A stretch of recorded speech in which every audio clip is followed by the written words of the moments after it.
My name's Andrew Cook. I'm Senior Lecturer at the University of Sunderland. I'm also the Programme Leader for Mechanical Engineering.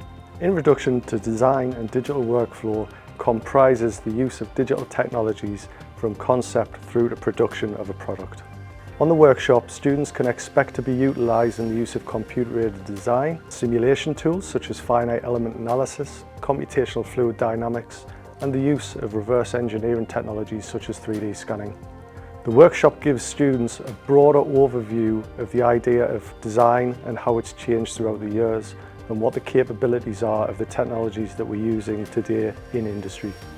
College students and teachers should sign up to take part in this workshop because we have the latest high-end technology which is utilised by industry, and it gives them an oversight as to what the capabilities are of those technologies and how they can implement them in their design and the processes relating to design.